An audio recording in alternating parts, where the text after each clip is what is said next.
ಹಿಡಕಲ್ ಡ್ಯಾಂಗೆ ಜಮೀನು ಕೊಟ್ಟವರು ಅತಂತ್ರರಾಗಿದ್ದರು. ಈ ಬಗ್ಗೆ ನಮ್ಮೂರಲ್ಲಿ ನ್ಯೂಸ್ 18 ಕಾರ್ಯಕ್ರಮದಲ್ಲಿ ವಿಸ್ತೃತವಾಗಿ ವರದಿಯನ್ನು ಕೂಡ ಬಿತ್ತರಿಸಲಾಗಿತ್ತು. ಈ ಹಿನ್ನೆಲೆಯಲ್ಲಿ ಶೀಘ್ರವೇ ಸುರಪುರ, ಕಾರವಾಡ ಕಂದಾಯ ಗ್ರಾಮ ಮಾಡುವಂತಹ ಒಂದು ಹಿನ್ನೆಲೆಯಲ್ಲಿ ಈಗ ಜಿಲ್ಲಾಧಿಕಾರಿಗಳು ಕೂಡ ಪ್ರಯತ್ನವನ್ನ ಮಾಡ್ತಾ ಇದ್ದಾರೆ.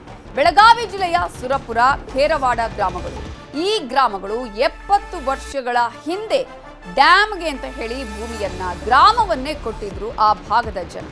ಕಂದಾಯ ಗ್ರಾಮ ಮಾಡುವ ಭರವಸೆಯನ್ನ ಸರ್ಕಾರ ಆ ಸಂದರ್ಭದಲ್ಲಿ ಕೊಟ್ಟಿತ್ತು. ಆ ನಂತರ ಏನು, ಕೊಟ್ಟ ಮಾತನ್ನ ನೆನಪಿಸಿಕೊಳ್ಳೋದಕ್ಕೂ ಸಾಧ್ಯ ಆಗಲಿಲ್ಲ ಸರ್ಕಾರಗಳಿಗೆ. ಭರವಸೆಯಾಗಿಯೇ ಉಳಿದಿತ್ತು. ಕಂದಾಯ ಗ್ರಾಮ ಘೋಷಣೆಯ ವಿಳಂಬದಿಂದ ಆ ಭಾಗದ ಜನ ಹಲವು ಸಮಸ್ಯೆಗಳನ್ನ ಅನುಭವಿಸಿದ್ರು. ಮೂಲಭೂತ ಸೌಲಭ್ಯ ಸಿಗದೆ ಅಲ್ಲಿನ ಜನ ಪರದಾಡ್ತಾ ಇದ್ರು. ಯಾವುದೇ ರೀತಿಯಾದಂತಹ ಪರಿಹಾರಗಳು ಇಲ್ಲ ಅಂತ ಹೇಳಿ ಕಂಗಾಲಾಗಿದ್ರು. ಇದರ ಬಗ್ಗೆ ನಮ್ಮೂರಲ್ಲಿ ನ್ಯೂಸ್ 18 ಕಾರ್ಯಕ್ರಮದಲ್ಲಿ ವಿಸ್ತೃತವಾಗಿ ವರದಿಯನ್ನ ಪ್ರಸಾರ ಮಾಡಿದ್ವಿ. ನ್ಯೂಸ್ 18 ವರದಿಯ ಬೆನ್ನಲ್ಲೇ ಇದೀಗ ಜಿಲ್ಲಾಡಳಿತ ಎಚ್ಚೆತ್ತುಕೊಂಡಿದೆ. ಶೀಘ್ರದಲ್ಲೇ ಕಂದಾಯ ಗ್ರಾಮವನ್ನ ಮಾಡುವ ಭರವಸೆಯನ್ನೂ ಕೊಟ್ಟಿದ್ದಾರೆ ಅಲ್ಲಿನ ಜಿಲ್ಲಾಧಿಕಾರಿ ಮೊಹಮ್ಮದ್ ರೋಷನ್. ಸಚಿವರು ವಿಸ್ತೃತ ವರದಿಯನ್ನ ಸಲ್ಲಿಸೋದಕ್ಕೆ ಸೂಚಿಸಿದ್ದಾರೆ ಅಂತ ಹೇಳಿದ್ದಾರೆ ಡಿಸಿ. ಹಿಡಕಲ್ ಡ್ಯಾಂ ಸಂತ್ರಸ್ತರಿಗೆ ಕಂದಾಯ ಗ್ರಾಮ ಹಕ್ಕುಪತ್ರವನ್ನ ಕೊಡ್ತೇವೆ, 1 ತಿಂಗಳಲ್ಲಿ ವಿಸ್ತೃತ ವರದಿಯನ್ನ ಸರ್ಕಾರಕ್ಕೆ ಸಲ್ಲಿಕೆ ಮಾಡ್ತೇವೆ ಅಂತ ಹೇಳಿದ್ದಾರೆ ಜಿಲ್ಲಾಧಿಕಾರಿಗಳು. ಇದು ನಮ್ಮೂರಲ್ಲಿ ನ್ಯೂಸ್ 18 ವರದಿಯ ಬಿಗ್ ಇಂಪ್ಯಾಕ್ಟ್. 70 ವರ್ಷಗಳಿಂದ ಆಗದ ಕೆಲಸ ನ್ಯೂಸ್ 18ನ ಒಂದೇ ಒಂದು ವರದಿ.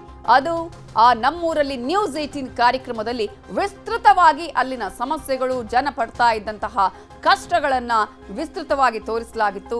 ಈ ಸಂದರ್ಭದಲ್ಲಿ ಜಿಲ್ಲಾಡಳಿತಕ್ಕೂ ಕೂಡ ಗಮನ ಸೆಳೆಯುವಂತಹ ಪ್ರಯತ್ನವನ್ನ ನ್ಯೂಸ್ 18 ಕನ್ನಡ ಮಾಡಿದೆ. ಇದೀಗ ಜಿಲ್ಲಾಧಿಕಾರಿಗಳು ಈ ಸಮಸ್ಯೆಗೆ ಪರಿಹಾರ ಕಲ್ಪಿಸುವಂತಹ ಭರವಸೆಯನ್ನ ಕೊಟ್ಟಿದ್ದಾರೆ. ಕಂದಾಯ ಗ್ರಾಮ ಮಾಡುವಂತಹ ಭರವಸೆಯನ್ನ ನೀಡಿದ್ದಾರೆ.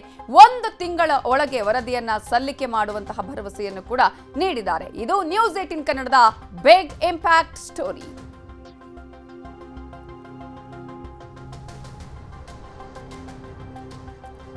ಕಂದಾಯ ಗ್ರಾಮ ಮಾಡುವ ಭರವಸೆಯನ್ನ ಬೆಳಗಾವಿಯ ಜಿಲ್ಲಾಧಿಕಾರಿ ಆಗಿರುವಂತಹ ಮೊಹಮ್ಮದ್ ರೋಷನ್ ಅವರು ಕೊಟ್ಟಿದ್ದಾರೆ.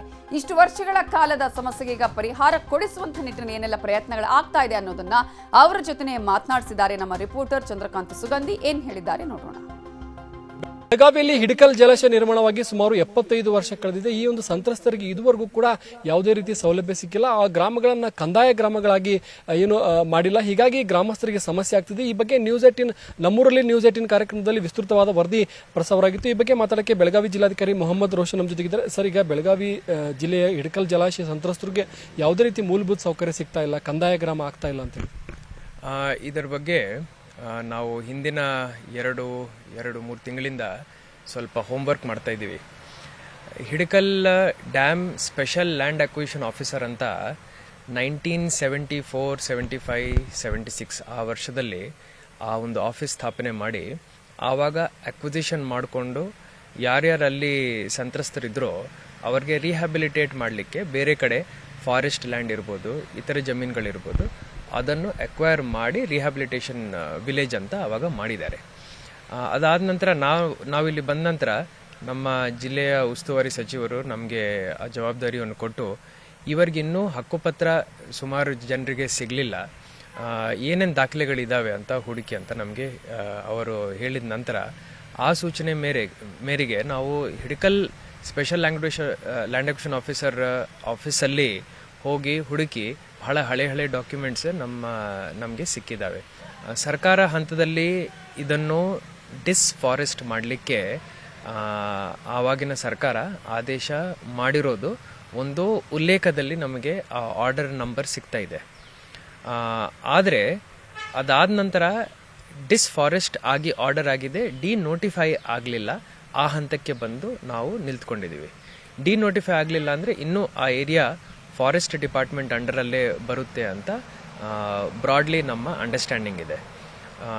ಮೊನ್ನೆ ಇವೆಲ್ಲ ದಾಖಲೆಗಳು ಸಿಕ್ಕಿದ ನಂತರ ನಮ್ಮ ಕಂದಾಯ ಸಚಿವರ ಮೊನ್ನೆ ಒಂದು ಮೀಟಿಂಗ್ನಲ್ಲಿ ಬೆಂಗಳೂರಲ್ಲಿ ನಾವು ಇವೆಲ್ಲ ಪಾಯಿಂಟ್ಸ್ ನಾವು ಅಲ್ಲಿ ಅವರ ಎದುರುಗಡೆ ಇಟ್ಟಿದ ನಂತರ ಅವರು ಒಂದು ಡೀಟೇಲ್ಡ್ ರಿಪೋರ್ಟ್ ನಮ್ಮಿಂದ ಕೇಳಿದ್ದಾರೆ. ಸೊ ಸರ್ಕಾರ ನಜರಲ್ಲಿ ಈ ವಿಚಾರ ಇದೆ. ನಮ್ಮ ಜಿಲ್ಲೆಯ ಉಸ್ತುವಾರಿ ಸಚಿವರಿರ್ಬೋದು, ಸರ್ಕಾರದ ಕಂದಾಯ ಸಚಿವರು ಇರ್ಬೋದು, ಅವರು ಹಿಡಕಲ್ ಜಲಾಶಯದಲ್ಲಿ ಯಾರ್ಯಾರು ಸಂತ್ರಸ್ತರಾಗಿದ್ದಾರೆ ಅವರ ಕುಟುಂಬಸ್ಥರಿಗೆ ಈ ಹಕ್ಕುಪತ್ರ ಕೊಡೋದು ಮತ್ತು ಕಂದಾಯ ಗ್ರಾಮ ಮಾಡೋದು, ಈ ದೃಷ್ಟಿನಲ್ಲಿ ನಮಗೆ ಅವರು ಡೈರೆಕ್ಷನ್ ಕೊಟ್ಟಿದ್ದಾರೆ. ನಾನು ಇನ್ನೊಂದು ತಿಂಗಳು ತಗೊಳ್ತೇನೆ, ಎಲ್ಲ ದಾಖಲೆಗಳನ್ನು ನಾನು ಸಂಗ್ರಹಣೆ ಮಾಡಿ ಒಂದು ಡೀಟೇಲ್ಡ್ ರಿಪೋರ್ಟ್ ಬರೆದುಬಿಟ್ಟು ಫಾರೆಸ್ಟ್ ಕನ್ಸರ್ವೇಷನ್ ಆ್ಯಕ್ಟ್ಗಂತ ಮುಂಚೆ ಇವೆಲ್ಲ ಡಿಸ್ಫಾರೆಸ್ಟ್ ಆಗಿರೋ ಡಾಕ್ಯುಮೆಂಟ್ಸ್ ಇದ್ದಾವೆ. ಆ ಸಂದರ್ಭದಲ್ಲಿ ಡಿನೋಟಿಫೈ ಆಗೋ ಅವಶ್ಯಕತೆ ಇದೆಯಾ ಇಲ್ಲನಾ ಅನ್ನೋದು ನಾವು ಲೀಗಲ್ ಅಡ್ವೈಸ್ ತಗೊಳ್ಳೋಣ ಅಂತ ನಮ್ಮ ಕಂದಾಯ ಸಚಿವರು ಹೇಳಿದ್ದಾರೆ. ಇದಿಷ್ಟು ಬೆಳಗಾವಿ ಜಿಲ್ಲಾಧಿಕಾರಿ ಮೊಹಮ್ಮದ್ ರೋಷನ್ ಹೇಳ್ತಕ್ಕಂಥದ್ದು. ಈಗಾಗಲೇ ಕಂದಾಯ ಗ್ರಾಮವನ್ನು ಮಾಡಕ್ಕೆ ಸರ್ಕಾರದ ಹಂತದಲ್ಲಿ ಮಾತುಕತೆ ನಡೆದಿದ್ದು ಕೆಲವೇ ದಿನಗಳಲ್ಲಿ ಫಲಪ್ರದ ಆಗಲಿದೆ ಅಂತ ಹೇಳಿ ಭರವಸೆಯನ್ನ ಮಾತುಗಳನ್ನಾಡಿದ್ದಾರೆ. ಕ್ಯಾಮರಾಮನ್ ಅಶೋಕ್ ಜೊತೆ ಚಂದ್ರಕಾಂತ್ ಸುಗಂಧಿ, ನ್ಯೂಸ್ 18 ಬೆಳಗಾವಿ. ಇದೇ ವಿಚಾರಕ್ಕೆ ಸಂಬಂಧಪಟ್ಟ ಹಾಗೆ ಇನ್ನಷ್ಟು ಡೀಟೇಲ್ಸ್ ಕೊಡೋದಕ್ಕೆ ನಮ್ಮ ರಿಪೋರ್ಟರ್ ಚಂದ್ರಕಾಂತ್ ಸುಗಂಧಿ ನೇರ ಸಂಪರ್ಕದಲ್ಲಿ ಜಾಯ್ನ್ ಆಗಿದ್ದಾರೆ. ಚಂದ್ರಕಾಂತ್ ಸುಗಂಧಿ, 70 ವರ್ಷಗಳಿಂದ ಸಿಗದಂತಹ ಪರಿಹಾರ ಇದೀಗ ನ್ಯೂಸ್ 18 ವರದಿಯಿಂದ ಸಿಗ್ತಾ ಇದೆ. ಯಾವ ರೀತಿಯಾಗಿ ಜಿಲ್ಲಾಡಳಿತ ಎಲ್ಲ ರೀತಿ ತಯಾರಿ ಮಾಡ್ಕೊಳ್ತಾ ಇದೆ, ಎಷ್ಟು ಟೈಮಲ್ಲಿ ಈಗ ಈ ಗ್ರಾಮಸ್ಥರ ಸಮಸ್ಯೆಗೆ ಪರಿಹಾರ ಸಿಗಬಹುದು?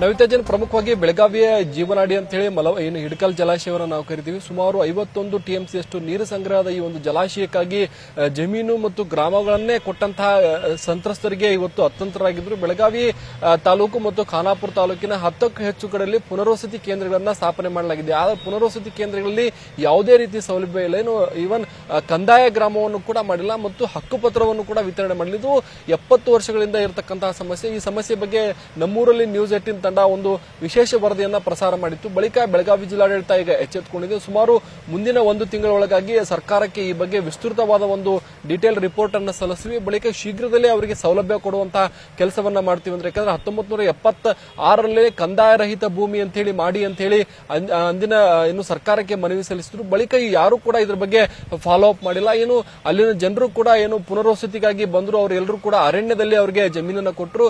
10 ಎಕರೆ 20 ಎಕರೆ ಇದ್ದಂತಹ ರೈತರಿಗೆ ಕೇವಲ 2 ಎಕರೆ ಜಮೀನನ್ನ ಕೊಟ್ಟಿತ್ತು. ಆ ಜಮೀನು ಕೂಡ ಏನು ಭೂ ಪರಿವರ್ತನೆ ಆಗಿಲ್ಲ. ಕಂದಾಯ ಏನು ಅರಣ್ಯ ಸಂರಕ್ಷಣಾ ಕಾಯ್ದೆ ಬರುವ ಮೊದಲೇ ಇವರಿಗೆ ಭೂಮಿಯನ್ನ ಕೊಟ್ಟಿದ್ದು. ಆ ಎಲ್ಲಾ ದಾಖಲೆಗಳು ಏನು ಜಿಲ್ಲಾಡಳಿತ ಕೈ ಸಿಗ್ತಾ ಇವೆ. ಏನು ಬೆಳಗಾವಿ ಜಿಲ್ಲಾಧಿಕಾರಿ ಮತ್ತು ಜಿಲ್ಲಾ ಉಸ್ತುವಾರಿ ಸಚಿವರು ಕೂಡ ಶೀಘ್ರದಲ್ಲೇ ಕಂದಾಯ ಗ್ರಾಮ ಮತ್ತು ಹಕ್ಕುಪತ್ರ ಕೊಡಿ ಅಂತೇಳಿ ಸೂಚನೆಯನ್ನ ಕೊಟ್ಟಿದ್ದು. ಹೀಗಾಗಿ ಜಿಲ್ಲಾಡಳಿತ ಈಗ ದಾಖಲೆಯನ್ನ ಹುಡುಕ್ತಾ ಇದೆ ಮತ್ತು ಶೀಘ್ರದಲ್ಲೇ ಪರಿಹಾರ ಕೊಡುವ ಒಂದು ಭರವಸೆಯನ್ನ ಕೂಡ ನೀಡಿದೆ. ನವಿತಾಜನ್.